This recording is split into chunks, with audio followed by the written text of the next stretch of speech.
Supreme court के एतराज़े से मुतालिक। सर, ये क्या मामला है? शो कॉज़ नोटिस भी जारी हुआ है, ये कहाँ को हालात जा रहे हैं? देखिए, मंसूर अली शाह साहब ने एक केस फिक्स किया हुआ था, जिसमें वो ये तय करना चाहते थे कि जो आम बेंचेस हैं, वो भी आईनी मुकदमात सुन सकते हैं और आइन की तशरीह के मुकदमात आम बेंचेस भी सुन सकते हैं।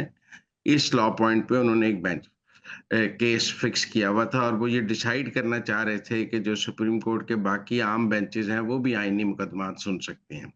अगर वो ये डिसाइड कर लेते तो मुल्क में एक आईनी बहरान आ जाता। फिर वो एक तरफ 26वीं आईनी तरमीम होती, एक तरफ एक अदालत का फैसला होता और फिर अदलिया और पार्लिमान का टकराव हो जाता। मेरे ख्याल में चीफ जस्टिस ने इस टकराव को देखते हुए ये केस उनके बेंच से वापस ले लिया और इस केस को डीलिस्ट कर दिया।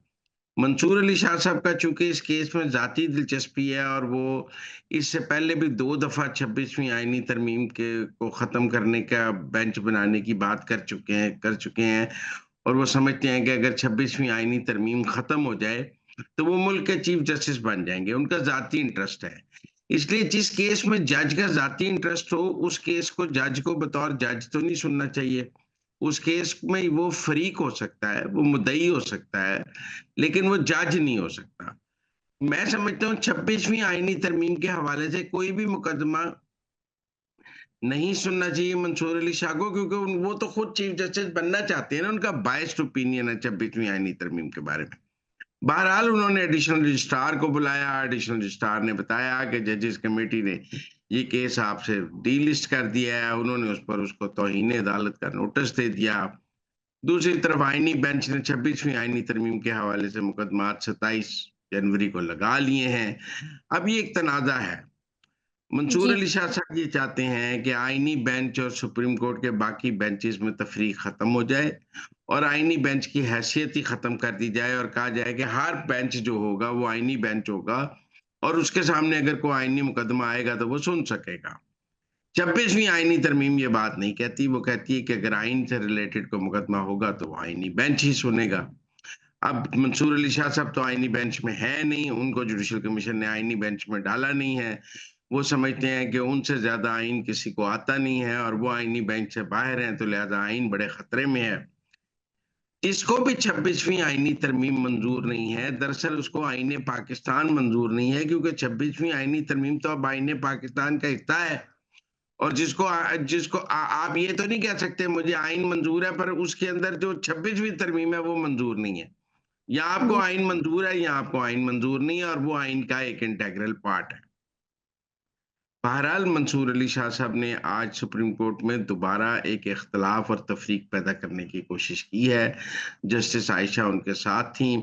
ऐसी कोशिश पहले भी हो चुकी है जब मंसूर अली शाह और मुनीब अख्तर ने मिलकर खुद ही जजेस कमेटी का इजलास करके तो फुल कोड बनाने का ऐलान कर दिया था कि 26वीं आईनी तरमीम पर फुल कोड बनाया जाए। तब भी याहिया अफरीदी साहब ने उन्हें समझाया था कि 26वीं आईनी तरमीम के बाद कोई फुल कोर्ट नहीं रहा, अब आईनी बेंच ही फुल कोर्ट है। लेकिन वो बज़िद थे तब भी कि जी फुल कोर्ट बुलाया जाए।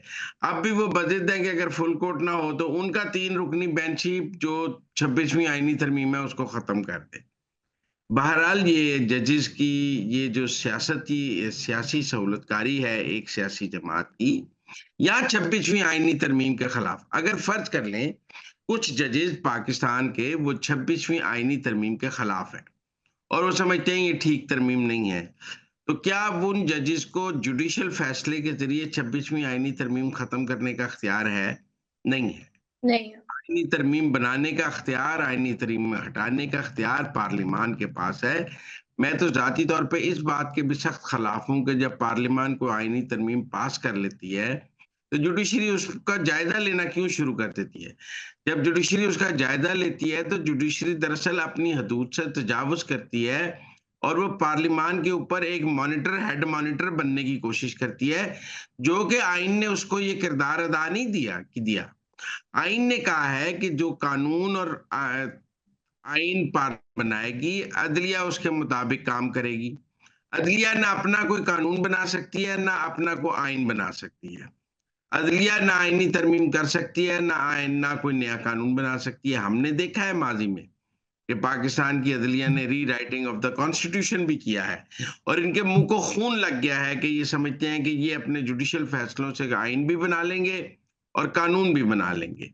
हमने मुतअद्दिद जजों को जुडिशियल मिसकॉन्डक्ट का मर्तकब देखा है, लेकिन उनको कोई सजा नहीं दी जा सकती, जिसकी वजह से जजेस शुतर बेमुहार हो गए हैं और वो खुद को आइन से मुबर्रा कोई चीज समझने लग गए हैं। हालांकि जजेस को तो सबसे पहले आइन के ताबे होना चाहिए। अगर जजेस ही आइन खुद को आइन से मुबर्रा समझने लग जाएंगे तो फिर मुल्क में आइन की हुक्मरानी कैसे होगी? सबसे पहले तो जजेस को जी। खुद को आइन का पाबंद बनाना पड़ेगा, उसके बाद बात आगे चलेगी।